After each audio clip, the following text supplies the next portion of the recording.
बिस्मिल्लाहिर्रहमानिर्रहीम। अस्सलाम वालेकुम। देखें, आज हमने पढ़ना टाइप्स ऑफ फर्मेंटेशन। इससे पहले हम दो टाइप्स पढ़ चुके हैं। वो हमारे पास एक थी अल्कोहलिक फर्मेंटेशन और दूसरी थी acetic acid fermentation. Alcoholic fermentation को हम बियर, वाइन, विस्की, जिन और जो हमारे पास बेकिंग इंडस्ट्री है वहाँ पे इस्तेमाल करते हैं अल्कोहलिक फर्मेंटेशन को। और जो हमारे पास एसिटिक एसिड फर्मेंटेशन है वो सिरका वगैरह बनाने के लिए हम इस्तेमाल करते हैं। जो अब हमारे पास है तीसरी टाइप, उसे हम बोलते हैं lactic acid fermentation. Lactic acid fermentation dairy industry के अंदर बहुत ज़्यादा इस्तेमाल होती है और दुनिया के अंदर जितने भी प्रोडक्ट्स हैं उनके अंदर जो वाइड रेंज ऑफ माइक्रोफ्लोरा है वो लैक्टिक एसिड बैक्टीरिया है जो क्या कराता है, लैक्टिक एसिड फर्मेंटेशन करवाता है। Based on the number of fermented products available today, lactic acid fermentation is by far the most widely used biological preservation technique. ये क्या है, बहुत ज़्यादा इस्तेमाल होने वाली बायोलॉजिकल प्रिजर्वेशन टेक्निक है मिल्क प्रोडक्ट को प्रिजर्व करने के लिए, और इसी को मोस्ट एंशिएंट टेक्निक भी कहा जाता है। ये मीट इंडस्ट्री के अंदर जो है सेवरल मीट प्रोडक्ट्स बनाने में इस्तेमाल होती है। जैसे यहाँ पे स्पेशल फर्मेंटेड सॉसेजेस हैं, सलामी है, ब्लोंगा। ये देखें, ये हमारे पास क्या है, सलामी है। इसको क्या किया जाता है, फर्मेंटेशन कराई जाएगी। फर्मेंटेशन करने के बाद को एयर ड्राई किया जाता है। ये मोस्टली जो कदीम ज़माना में लोग इस तरीका को इस्तेमाल करते थे मीट को कंज्यूम करने के लिए। और ये क्या है, बोलोंगा। ये हमारे पास जो रेसिपी है ये है बोलोंगा, ठीक है ना। ये इंटरनेशनली बहुत ज़्यादा कंज्यूम होती है और मोस्टली ये जो रेसिपीज़ होती हैं पोर्क से प्रिपेयर्ड होती हैं। डेयरी इंडस्ट्री के अंदर जो फर्मेंटेशन है बहुत ज़्यादा अहमियत है। ये क्या करती है मिल्क प्रिजर्वेशन में, जैसा कि सोर मिल्क है। सोर मिल्क हमारे पास क्या होता है, अब जब हम मिल्क की फर्मेंटेशन कराते हैं योगर्ट बनाने के लिए, योगर्ट बनाने से पहले अभी हमारे पास कंप्लीट फर्मेंटेशन नहीं होती, मिल्क योगर्ट में तब्दील नहीं होता, ठीक है ना। तो वो क्या हो जाएगा, थोड़ा सा खट्टा हो जाएगा। इससे क्या होता है, लैक्टिक एसिड प्रोड्यूस होता है। लैक्टिक एसिड क्या करता है, बायोलॉजिकल प्रिजर्वेटिव का काम करेगा। ये बायोलॉजिकल जो प्रिजर्वेटिव है दूसरे माइक्रो ऑर्गेनिजम्स को ग्रो नहीं होने देगा। जब ये दूसरे माइक्रो ऑर्गेनिजम्स को ग्रो नहीं होने दे रहा होगा तो अल्टीमेटली क्या है, शेल्फ लाइफ जो फूड की है वो बढ़ जाएगी। इसी तरीके से ये क्या करता है, एसिडोफिलस मिल्क प्रोड्यूस करने में हेल्प आउट करता है। योगर्ट बनाने में कल्चर्ड बटर मिल्क है, ठीक है ना। और सोर क्रीम वगैरह है, बटर है, और दूसरी जितनी भी टाइप्स हैं चीज़ की वो भी क्या करती हैं, हम तैयार करते हैं लैक्टिक एसिड फर्मेंटेशन के थ्रू, मिल्क की लैक्टिक एसिड फर्मेंटेशन।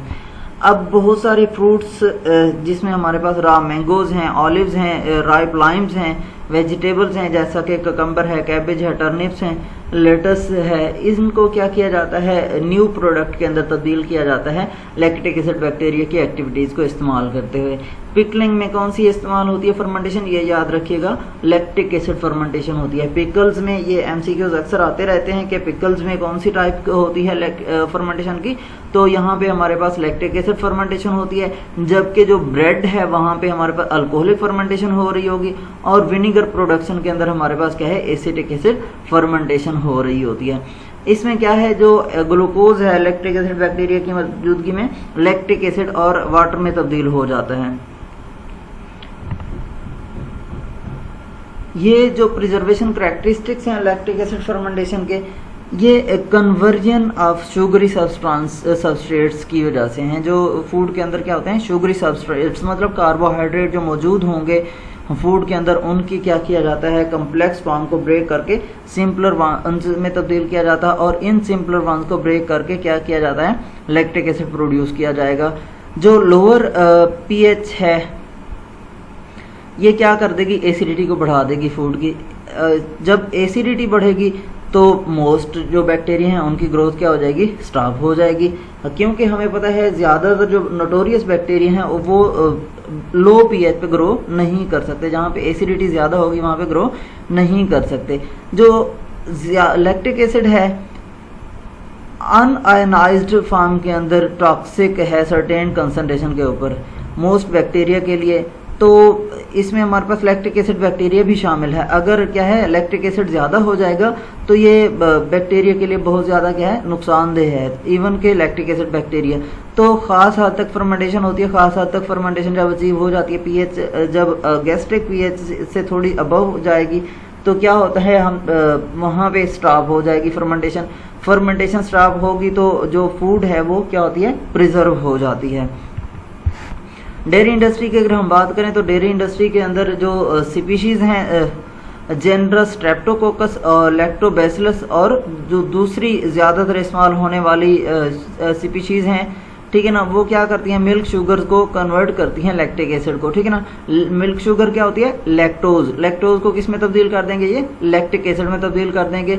और जो योगर्ट प्रोडक्शन है उसमें मिसाल के तौर पर स्टैंडर्डाइज्ड और पास्चराइज्ड मिल्क क्या किया जाता है, इस्तेमाल किया जाता है इनॉकुलेशन के लिए, ठीक है ना। यहाँ पे इनॉकुलम क्या होता है, जो भी हम स्ट्रेन बैक्टीरिया की डाल रहे होंगे उसको हम क्या बोलते हैं, इनॉकुलम डालते हैं, इनॉकुलम कहते हैं। और ये इनॉकुलम क्या किया जाता है, मिल्क में इनॉकुलेटेड किया जाता है। और ये इनॉकुलेटेड मिल्क क्या है, एक मीडियम का काम करेगा, ग्रोथ मीडियम का। और यहाँ पे बैक्टीरिया क्या करेंगे, अपनी तादाद बढ़ाना शुरू कर देंगे।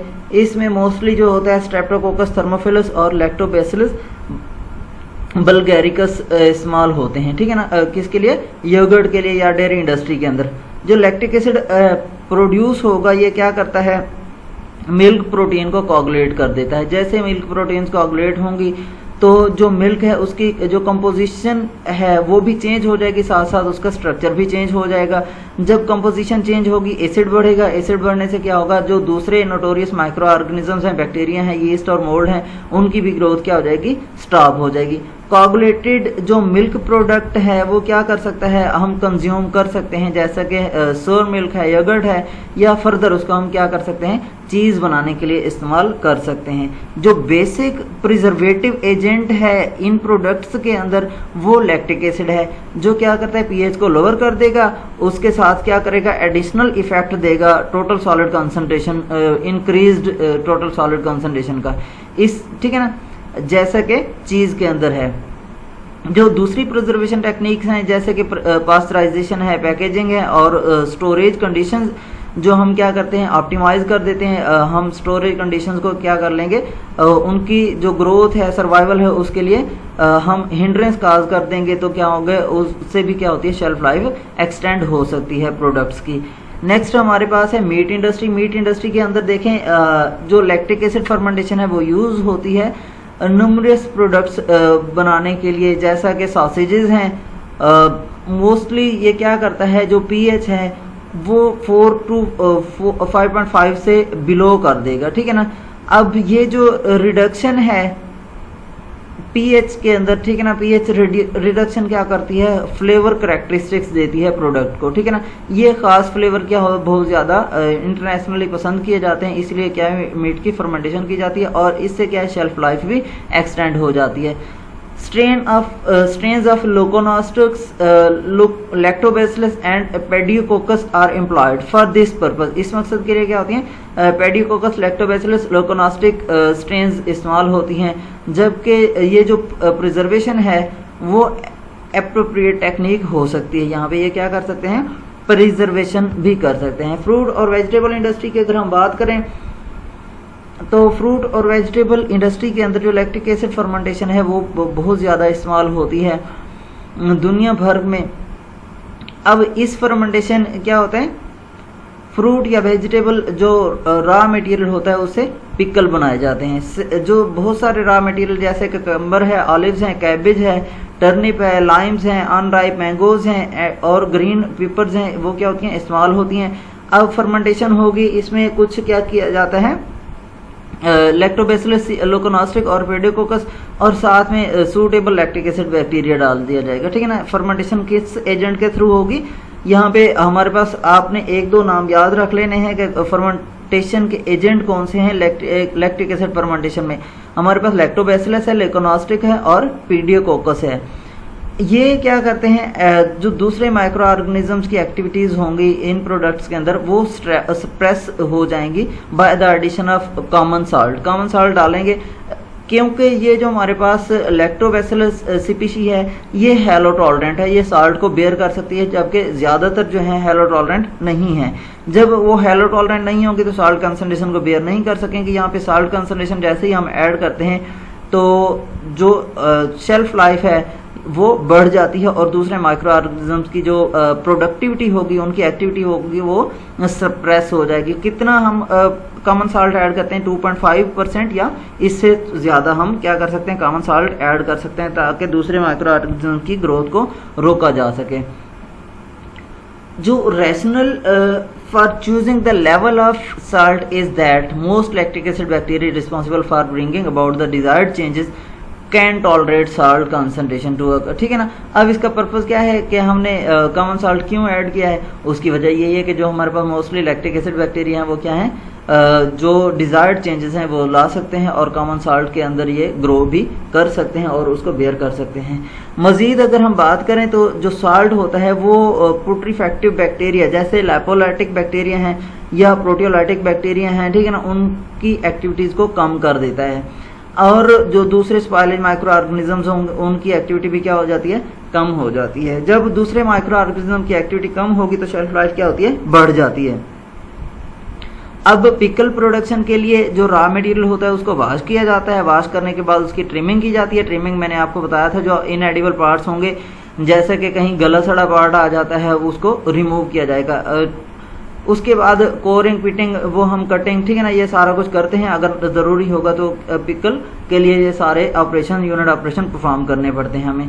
नेक्स्ट जो है, इस जो हमारे पास रॉ मटेरियल जो हमने प्रिपेयर किया है, वॉशिंग के बाद हमने ट्रिमिंग की है, ट्रिमिंग करने के बाद हमने कटिंग की है, कटिंग के बाद हमने उसकी कोरिंग, पिटिंग की है, ठीक है ना। कोरिंग, पिटिंग करने के बाद हम क्या करेंगे, इसके अंदर रिक्वायर्ड क्वांटिटी जो साल्ट की होगी वो ऐड कर देंगे और फिर इसको फर्मेंटेशन के लिए रख दिया जाता है by natural microflora. Natural microflora क्या करता है, इसके अंदर फर्मेंटेशन करेगा। जो डिजायरेबल बैक्टीरिया हैं वो ग्रो करेंगे और वेजिटेबल जूस में ये क्या करता है, osmotically extract with the help of salt, ठीक है ना। अब ऑस्मो रेगुलेशन के अंदर हमने देखा था, ऑस्मो रेगुलेशन होती है maintenance of salt and water in a body fluid, ठीक है ना। बॉडी के अंदर साल्ट और वाटर की मिकदार को बरकरार रखना है। अब ऑस्मो रेगुलेटरी फंक्शन में यहाँ पे हमारे पास दो चीज़ें आ जाती हैं। जो बैक्टीरिया होते हैं वो सर्वाइवल डिपेंड करता है सेल की एबिलिटी के ऊपर के वो साल्ट को बेयर कर सकता है या नहीं कर सकता। अब बाज़ औक़ात ऐसा होता है जो हम बात करते हैं हाइपोटोनिक और हाइपरटोनिक की, ठीक है ना। अब जब हमारे पास साल्ट कंसंट्रेशन जो हमने वेजिटेबल लिया है, फ्रूट लिया है, जो भी रॉ मटेरियल लिया है उसके अंदर अगर ज़्यादा होगी तो वो साल्ट क्या करेगा, बाय ऑस्मोसिस मूव करेगा बैक्टीरियल सेल के अंदर। जब बैक्टीरियल सेल के अंदर मूव करेगा तो वहाँ पे क्या होगा, जो बैक्टीरिया हैं उनकी एक्टिविटीज़, जो सेल एक्टिविटीज रुक जाएंगी और उनकी जो ग्रोथ तो हम नहीं कह सकते लेकिन रिप्रोडक्शन उनकी रुक जाएगी। जब रिप्रोडक्शन उनकी रुक जाएगी, नंबर ऑफ सेल्स जो होंगे वो इंक्रीज नहीं हो रहे होंगे, तो अल्टीमेटली क्या होगा, हमारी फूड प्रिजर्व हो जाएगी। डिजायरेबल बैक्टीरिया क्या करते हैं, वेजिटेबल जूस के अंदर ग्रो करते हैं और ऑस्मोटिकली क्या करते हैं, extracted with the help of salt. Lactic acid produced क्या करता है, पीएच को लोअर कर देगा और जब पीएच लोअर होगी तो ये अल्टीमेटली प्रोडक्ट ही प्रिजर्वेशन के अंदर हेल्प कर रही होगी।